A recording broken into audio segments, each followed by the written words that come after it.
And so Right. I kept kind of feeling that burden of, man, I wish I could help everybody just sit down and unpack what they were going through. And so that's kind of where this idea of Be Free came from, trying to get to a place where I could share some of that insight.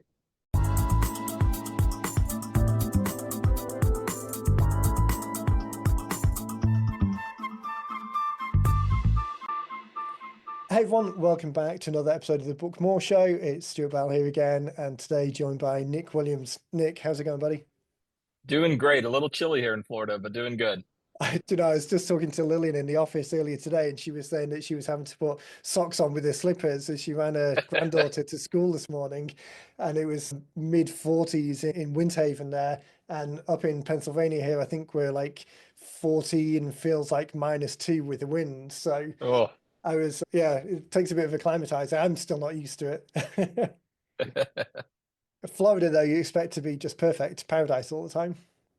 I hope it would be paradise all the time, but every January it hits hard. Right, catches you off guard. It Makes you does. feel alive, though. Um, Thanks for jumping on a call. Always excited to share these podcasts, and I really like the ones with clients that we've worked with, obviously, because we've got a bit of the background story and know some of the behind the scenes. Why don't we start by sharing with the audience, though, a bit about you and what it is that you do? Give people a bit of a background on the Nic Williams story. Yeah, so I live in Sarasota, Florida. I'm a pastor here of a church called South Shore Community Church, but I've been in Florida for about 15 years now, maybe a little longer than that, and married for 18 years next week. And then I have two kids, Aubrey and Noah. They are 13 and 14 and play travel sports. So our life is extremely busy, but fun. And in Florida, I mean, sports never stop because it doesn't really get cold except for today. It's always warm enough to go outside and play. Yeah. Well, congratulations on the anniversary. So I have to Oh, ask, thank I you. didn't realize this bit. Boy Aubrey or girl Aubrey? Girl Aubrey. Okay, so we've got a boy Aubrey. Oh, too fun. So 15. Yeah. So similar. He's the youngest of our four. So the older ones are all kind of driving themselves and out living by themselves, so we don't have to run them around. So we're on the tail end of that travel basketball and tennis, and the older ones played soccer. So yeah, there's light at the end of the tunnel, though. 13, 14, kind of. Yeah. Yeah, we're right in the middle of it. I don't see the light at the end. Right. Do they at least play the same sport, or are you having to go in like two different directions at the same time? No, one plays travel baseball, one plays soccer, and then they both are trying out for pickleball, which is all the rage these days. Ah, right. So they've got a pickleball team at their school, so they actually try out next week, and so that'll be a new addition to the schedule. Yeah, yeah. Yeah, it's always additive, isn't it? It's never replaces, it always adds to. Always, always. Okay, well, so the move down to Florida, were you a pastor previously, or was that after you moved down to Sarasota? No, I started as a youth pastor up in Georgia, where I'm from, and then came down here. So I've been in ministry for, man, probably 25, 26 years at this point. Okay, yeah. That's it's always interesting moving areas and taking the same career with you. We've done a handful of books with pastors over the years, and that idea of the kind of your individual approach, but bringing that to a new group of people, that transition, it always seems, as a lay outsider, it always seems like a interesting way of coming into a community with a particular approach, more so when you've got when the I'm struggling for words. What's the correct word? I want to say audience. I get stuck too much in a marketing term, but the congregation, sorry, God. Yeah, congregation. The congregation, was it an existing church that you moved into, or was it a new one that you set up from the start? Yeah, so the church that I'm at now, so this is my first lead pastor position. I've been youth pastor, worship pastor at other churches, but this church is had already been around. They're about 30 years old at this point, and I've been here 8 years. And the church had just gone through a major split when I got here. They were down to about 140 people, and Oh, right. they're trying to figure out if they could survive or not. They laid off some staff, and budget was going down quickly. And my wife and I had come from a hard church previous to this, and so we were kind of hurting and healing from that and didn't know if we were the right people to help them while they were hurting. Right. But it ended up being a beautiful marriage between us and them. And it's been an incredible ride. We went from 140, we're running a little over 1,100 right now, three Wow, that's services on great. Sunday morning. And It's gotten insane. That's a lot of people to connect with. That's probably the biggest Right. challenge I run into in ministry is I'm a people person, so I want to talk to everybody. And it's Yeah. almost impossible to have real conversations with that many people on a Sunday. Yeah. So of those 1100, the average congregation on a Sunday, is that in the high mid hundreds, high hundreds? How many people are you having to connect with in person? Yeah, so the people that come on campus were like last Sunday, we were right at 1,005 people. And so the majority of them come, and then it's Florida. If it's too sunny or too cold, people stay home and watch from home. Right. It's just part of the Florida life. I mean, I'm 4 minutes from Siesta Key Beach, one of the best beaches in the world. And so it's tempting for people to go and Right. hang out there. Yeah. I mean, dialing into the service from the beach, it gives a different take on It a different does. message. It does. But at least I suppose it's opportunity. Those people in worse climates might just stay at home, so at least you get a chance to stay connected in that way. Yeah. The the book, let's switch gear a little bit to the book then. I know you've got a lot of work already from all of the sermons and the pieces that you've written in the past. Share with the audience a little bit the idea of bringing that together or bringing the book together and how much it was helped by stuff you've already created in the past, if not directly the same stuff, but just the idea of, as a pastor, the written word is something you deal with quite a lot in terms of all of the sermons anyway. So was it a straightforward bridge into the idea of a book, or was it something that you've been thinking about for a long time that now was the right time? Yeah, so it was a process that I was processing for a long time, honestly. I wrote my first book back in 2016 about a plane crash that I'd seen and how it affected my life. And after I wrote that book, I thought, man, I really want to speak to my audience and what they're going through. We have a recovery ministry here at the church. We have about 200 addicts that come on Sunday nights, and they're walking hard roads through things that they're dealing with currently. And again, like I was saying earlier, it's hard to have honest intense conversations with everybody you meet. And so Right. I kept kind of feeling that burden of, man, I wish I could help everybody just sit down and unpack what they were going through. And so that's kind of where this idea of Be Free came from, trying to get to a place where I could share some of that insight. I've got a guy, his name was Taylor, and Taylor was an incredible guy. He had come off the streets with heroin and just had a rough go of it, had gotten arrested, was trying to get his life together. And that's when I met him. And we started walking this road together. And man, he was finding freedom. He was healing. He met someone, she got pregnant. They had a kid.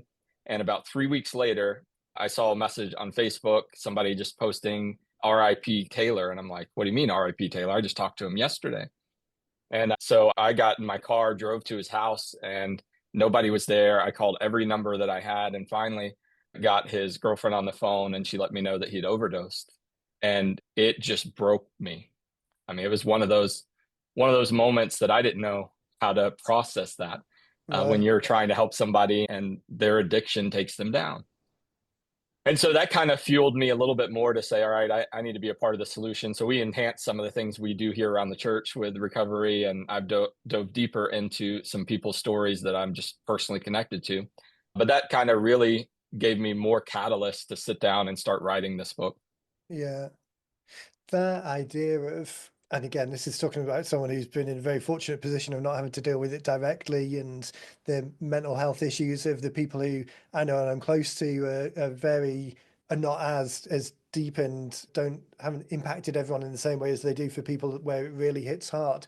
So even at that, um, again, struggling for words, I don't want to say superficial level, but the least traumatic end of that spectrum, it's still the people who are left behind dealing with Yeah. all of the what could you have done and how could you have done different, and personally not really struggling with that, not having those problems as an individual yourself. It's difficult to apply logic to an illogical situation, or whether logic is very different from that we're dealing with. So I can imagine that it's being that close to it and that close to a person that was affected, and then seeing what was left, the people who were left behind, yeah, really gives it a different take than a book on marketing or a book on financial planning or something that Yeah. doesn't quite have the same hit.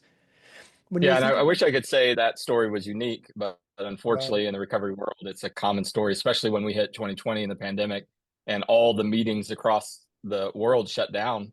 Right. all these AA meetings and A meetings, Celebrate Recovery. I mean, all of a sudden, the people that were dependent upon meetings to keep them clean could no Yeah. longer go to meetings, right? And so Yeah. we saw an uptick in that. But the book's not just for that. I know that's an extreme case, extreme story. I just began to look at my own story, my own life, and how much baggage I have from my past, whether it's guilt or emotional burdens, or even the church is bad about putting spiritual burdens on people. And all of a sudden, you've got that, and you're bringing that into your marriage and into your parenting. And I realized, man, I'm not living in the freedom that the Bible talks about because I'm holding on to all these things from my past, the baggage of my past. Yeah. Actually, that's a great point, isn't it? The idea that we often, and I think this is in part like the internetification or the social mediaification of the world, the kind of clickbaity, shorter attention span. It's the extremes of the spectrum that get a lot of the heat and attention, but actually the Yeah. similar symptoms are all the way down. So when you were thinking about which stories to include and which approaches to talk about and the audience that would be receiving this, driven by that kind of critical event at the beginning, but thinking about the wider audience that affects, how did you decide what pieces to include and what pieces to exclude? I'm always interested. It's a question I ask a lot of people, whether it's just a financial planning book or a book on being free and getting rid of the baggage. The idea of what to include and what not to include, because once you start, it's very difficult to know where the edges are and where to stop. So, how did you find that for this one? Yeah, that's always a challenge, right? When you're writing, you've got more stories and more information to share than you can really share. Yeah, Part of it for me is I'm a storyteller, and so I went through my illustrations and my stories and tried to figure out which ones can I paint the best in imagery for someone reading, and then which ones have more commonality. So a story about heroin addiction is probably not one that most people are going to connect with unless they're in recovery, but a story about my closet being just I have a closet over here that I can see right now, and I write about it in the book. And it is I grew up in a house where we had a drawer that was the clutter drawer. Everything just right. didn't have a home. That's when in there. I've Yeah. got a closet like that, and it's very embarrassing. I don't go in it often. I find a new thing without a home, it gets thrown in there. I need to go through it. It's bad. And people can connect with that because we all have places that we store stuff that we probably should get rid of, but for some Right. reason we've convinced ourselves just to hold on to it. So I tried to find stories that were relatable, things that we all have this commonality. Another story I put in there was about my wife. If you look at her cell phone, she has like 56,000 unread emails. And that drives me insane. I don't know. Is yours like that? And mine's like that, and my wife is like yours. My wife is like an inbox zero person, and I'm declared bankruptcy years ago and have like I think 137,000 unread messages in one of five mailboxes. So I'm the other end. I'm your wife's end of the spectrum and beyond. That's funny. And so I talk about that in the book that we all have those emails we need to read. And obviously, she has 56,000 of them. I try to get mine down to zero. It doesn't always get that close, but it's definitely not over 100. But we all have that. And so I just try to find stories that honestly were relatable, that would connect with people, that would help them see the reality of the things that we hold on to and Yeah. live in the baggage. And there is one chapter on recovery. The whole book's not technically on recovery, although it does apply to it. And there's one chapter specifically on Celebrate Recovery and how to walk in freedom if you're in a heavy addiction. Yeah.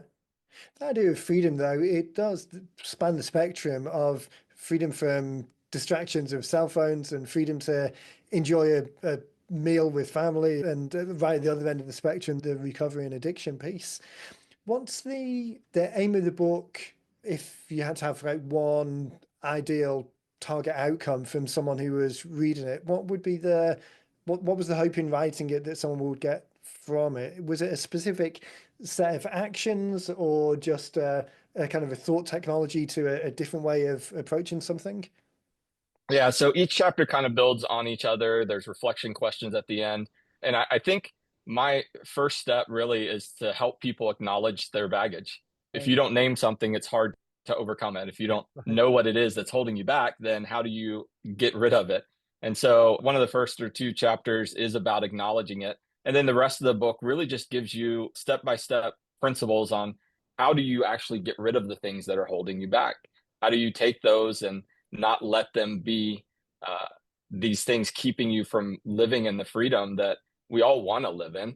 the Bible says we should live in, but for some reason we just don't do it. And that Right. even, I mean, it touches on habits, it touches on things your parents said to you, but it also touches on the importance of like forgiving others or forgiving ourselves. I think that's one of the biggest baggages I talk with people on is they made a mistake in life, and for some reason that mistake was so important to them that it is the thing that they'll never let go of. They can't forgive themselves. And so I try to put handles on those things to give them tools to walk forward and taking the next step.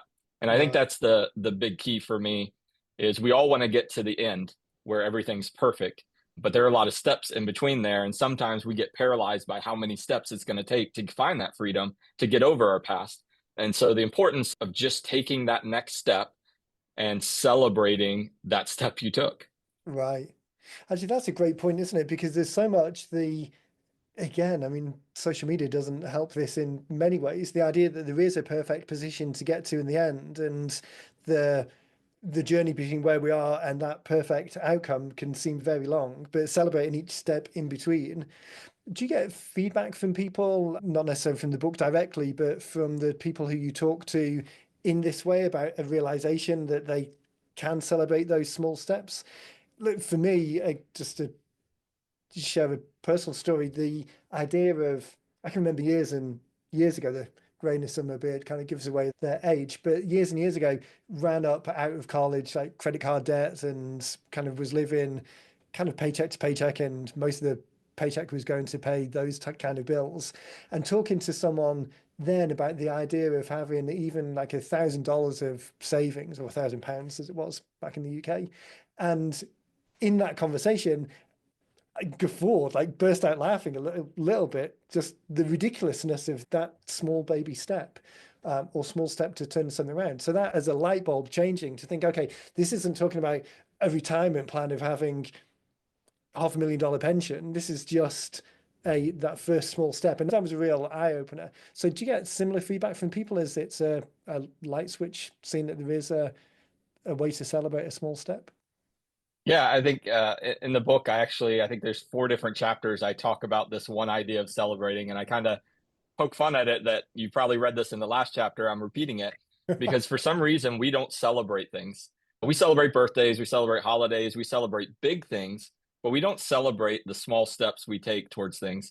For example, if you're trying to lose weight, right? We want to celebrate the 40 pounds that we lost, but maybe we should celebrate the 2 pounds we lost. Like Right. every step of progress is progress. And so I will say that has been the most surprising thing to me, how much I've gotten a little bit of pushback from people on, are we allowed to celebrate that? Should we celebrate that? I've got a Oh, guy really? in particular I'm walking with right now. He's an alcoholic. He's probably 35, said he's been drinking since he's 15 years old, and he's never been sober more than 30 days. And so it's been a lifelong challenge for him. Right. And so when we got to 31 days sober, I called him. I was like, dude, let's go celebrate somewhere. He's like, what do you mean? And I was like, you've never done this before. You've never Right. had 31 days clean. Why shouldn't we celebrate that? Yeah. And he's like, I guess you're right. We should celebrate. I said, yes, we should. But I think in celebrating that, that gives us a win, and that gives us something to look forward to, the next milestone, the next step. Man, I'm going to celebrate again when I have this happen or that happen. Yeah. It's so strange, isn't it? The baggage and the stories we tell ourselves that kind of, I'd say to, I mean, in personal life, if try and kind of say it to the kids a little bit, or if talking with other people, this idea that everything's kind of equally true and false at the same time. And it's the story that you tell yourself reinforces whichever perspective you want. It can be the best of times or the worst of times, and a lot of it just comes down to the interpretation. And it's interesting that a lot of the interpretation picks up on the negative rather than the positive. Yeah. It's, yeah, I don't know what it is about society. And coming, I mean, I've been in the US for 8 years permanently and 5 or 6 years in and out before that, but grew up in the UK. And the UK and the US aren't that different, but they're still, I mean, they're not, it's not like the US and Canada. They're not, there's some degree of separation, but still that mentality, there's a commonality there, that people think about things in the same, often think about things in the same negative first way. Um, when you think about the wins that people have had and their own stories of moving from carrying all of this baggage around with them through to being freer, Does that come through in the ministry? Do you get a chance to share some of those stories with other people and kind of illustrate or demonstrate to people, I don't want to say a better way of thinking, but a different way of thinking that might be put them in a better position? Are people happy for their stories to be shared? Most people are. Most people it's funny when I tell their story to them, it's a different perspective, right? Like I've seen them from a different perspective than they have seen themselves and they have felt.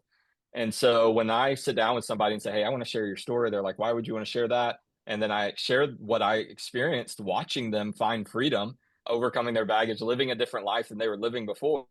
It's almost like a new light bulb goes off in their mind and they realize, man, I really did do that. Even though they went through the process and they felt that, now they see it in a new way. And so they do get excited. I've got a gentleman, maybe not in the baggage arena right now, but he had a stroke recently, and he is just very depressed over the situation he's found himself in. Right. Verbally, he can't talk anymore. We're working on walking and different things, and it's about 3 months ago this happened.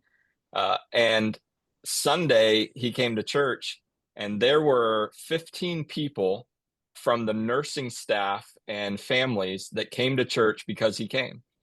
And I talked to him. I said, "Do you realize, like, you just brought 15 people to church and you didn't never say a word to them? Like, they were just around you and experienced your joy and who you are. And that led them to want to see, man, why do you love this church so much?" And I mean, of course, I tell him my perspective of what I'm seeing, and he starts crying and gets very emotional. But it is, I think sometimes it's like anything else, we can't see it the way other people see it. And so to be able to speak that into people's lives and then share it is a big part of ministry and helping people, both that aren't living that story, but the ones that actually live the story move forward. Yeah.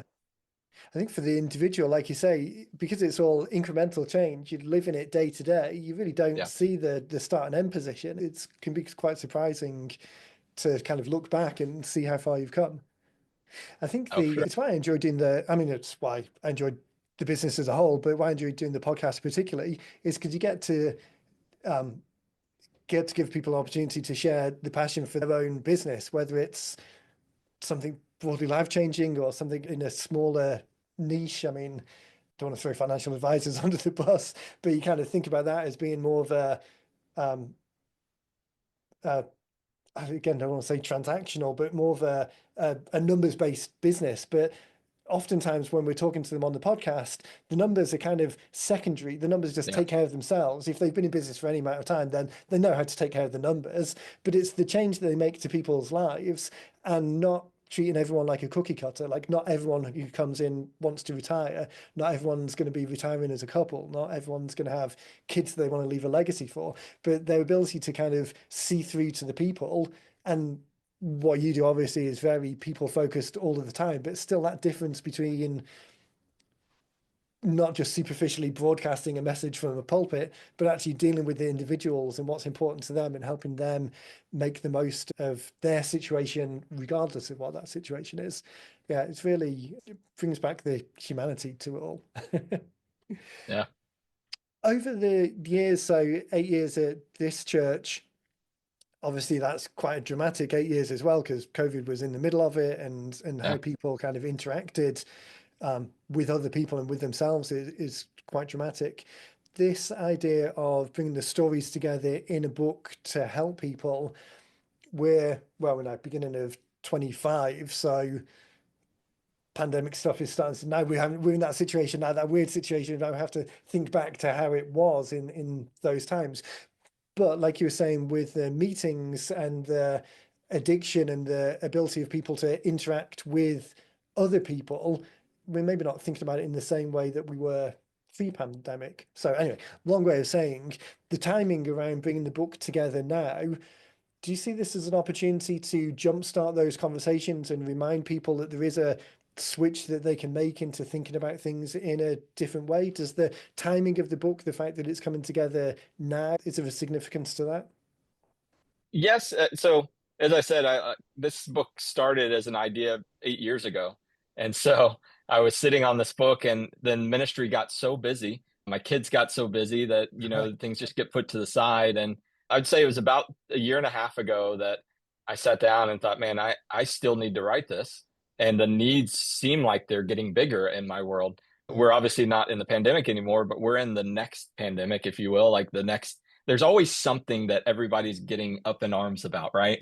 This month it'll be political on both sides. Next month it'll be something else. And Yeah, there's always something that we're allowing our emotions to get uh, taken over by. And I think, man, I don't want to live like that. I don't want my emotions and my daily quality of life to be run by whatever society is yelling about and celebrating today. I want it to be led by what God's called me to, but I want to celebrate what I'm doing and where I'm at in life. And I think there's just too many people that are wrapped up in media and all the things happening. And so for me, it is a very freeing time to bring this message and say, hey, stop that. Like, those are yeah, things that hold us back too.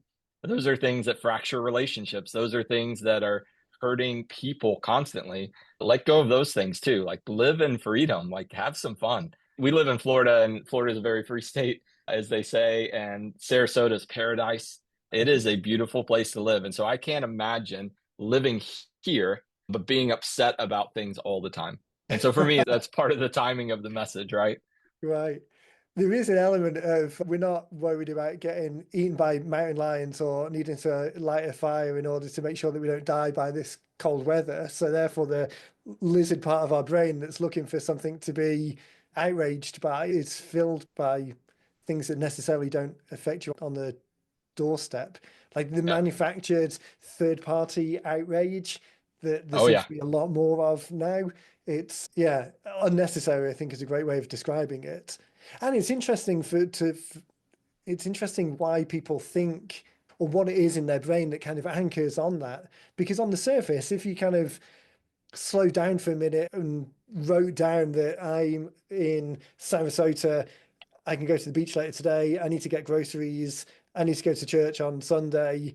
But something happening tens of thousands of miles away that actually doesn't affect me by 5 orders of separation.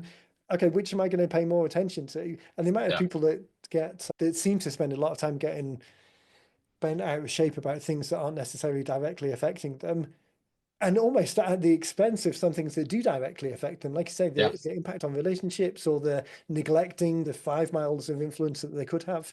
It's yeah, it's very where you live in interesting times, as they say. We do. And social media and news drives that. And I'm shocked at the state of our world, how many people have allowed those things to drive their emotions and how free they feel. But Right. it is a very common story. Yeah. The story that is 5 degrees of separation away is what's biggest in their mind, and it's mind blowing.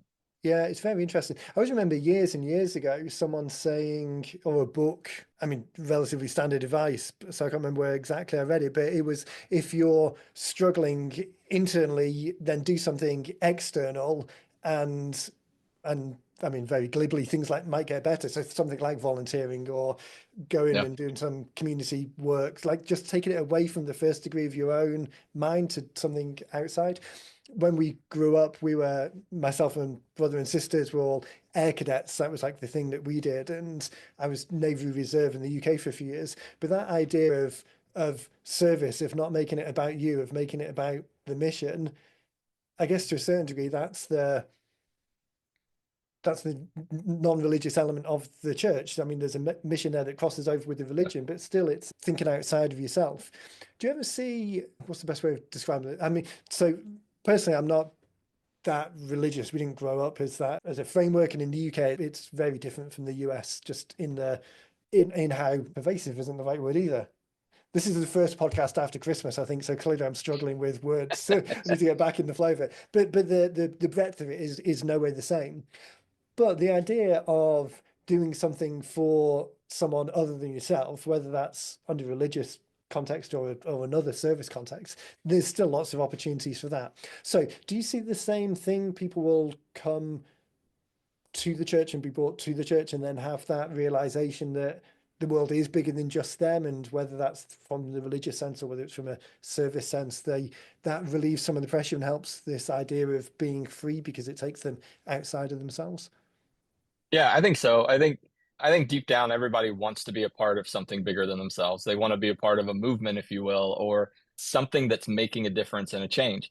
And while we all have that inner desire, some people just don't know how to do it. I'm a very Yeah. introverted person, and so I don't know how to do it on my own. But through the church, I know how to do it, right? And so you become part of a community, whether it's the church or different organizations, and you find that thing that helps you move forward. And I think there is freedom found in that.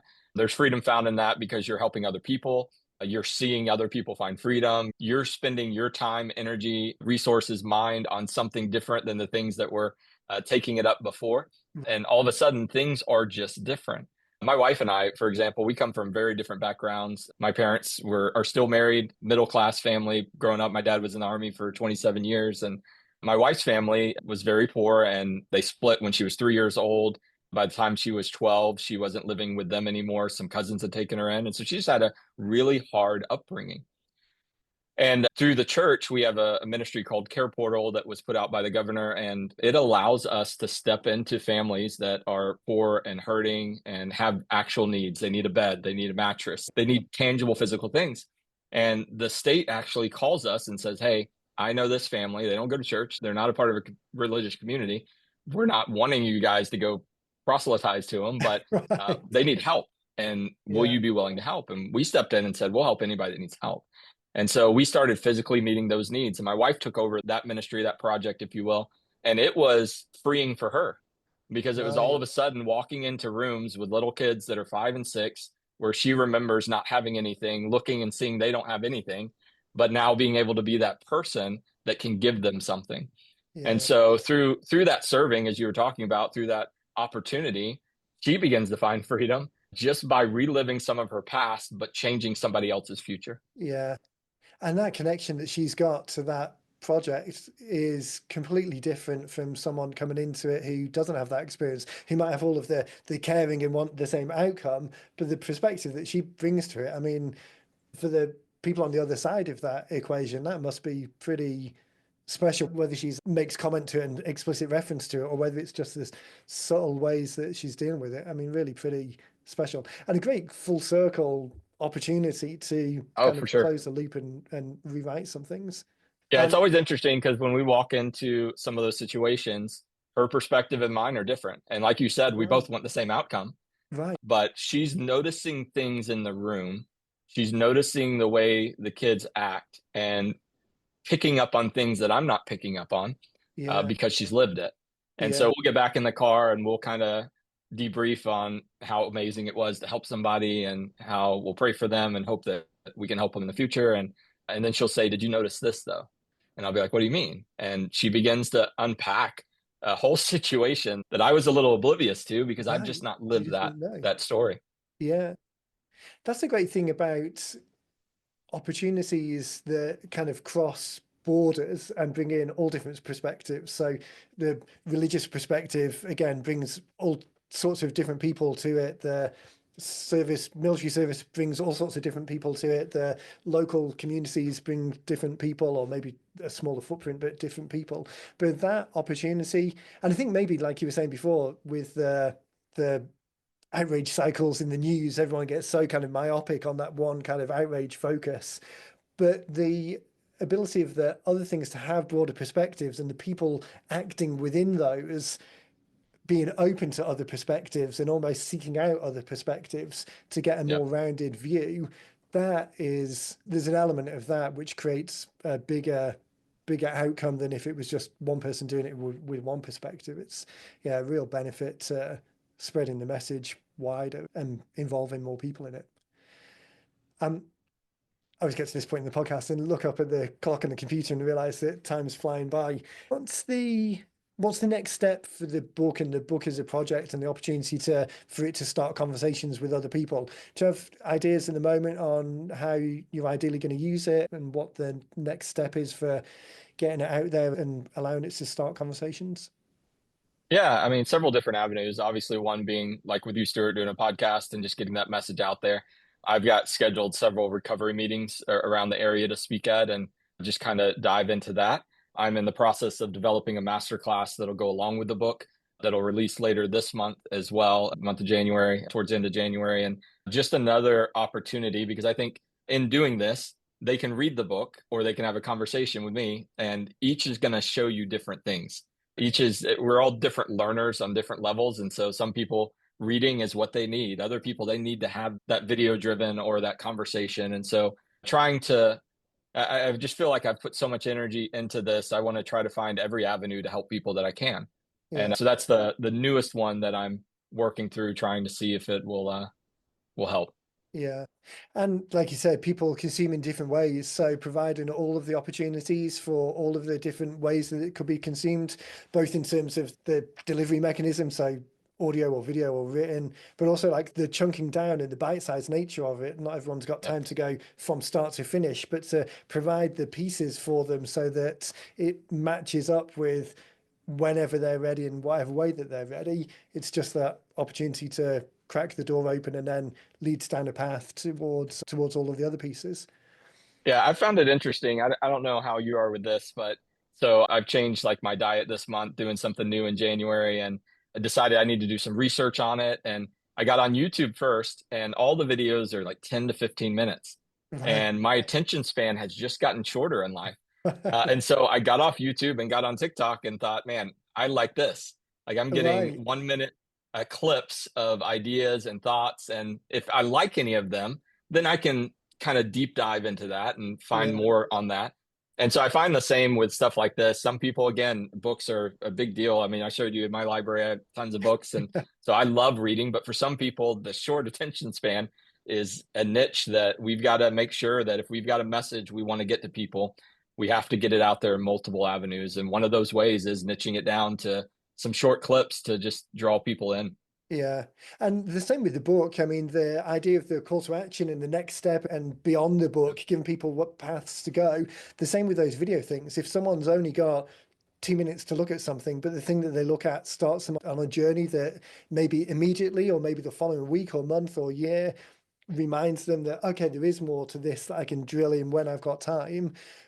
But if the big piece was the only option that they had, then that's going to be a restriction to certain people where they just don't have that. It just doesn't marry up with their life in that moment. So, yeah, I completely agree. All of the touch points in all of the places, but all leading to the other things where people can go deeper and learn more. Yeah, definitely. Yeah. Talking about going deeper and learning more, what's a great place? I want to make sure that people have got opportunity to follow along with what you're doing. So, what's a great place for people to go to if they want to dive in and find out some more? Yeah, I mean, the best place to go is you can go to my website. It's nic-williams.com. That's nick-williams.com, but Nick without a K. And you'll find all the things I've written on there, my first book, this book, and then some other ebooks that I've written. Or southshorechurch.com is my church. You can jump on there, listen to the messages. I've got a podcast as well, which is on the website. And so several different areas to kind of touch people through that. Fantastic. Well, as always, I'll make sure that I put links directly to those in the show notes on the podcast players and on the website where we host the video as well. So just one click and people can get straight through.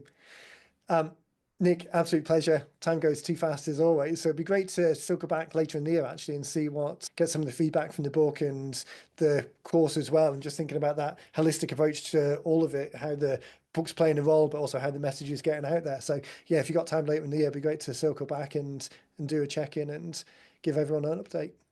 I would love it. And I appreciate your time today, Stuart. It's been fun. Perfect, mate. Real pleasure. Thanks for starting off the year in this way, and hopefully it's warmer from now on. I hope so. All right, thanks everyone. Thanks for listening. We will make sure you check out the show notes for those links straight through, and then we'll catch everyone in the next one.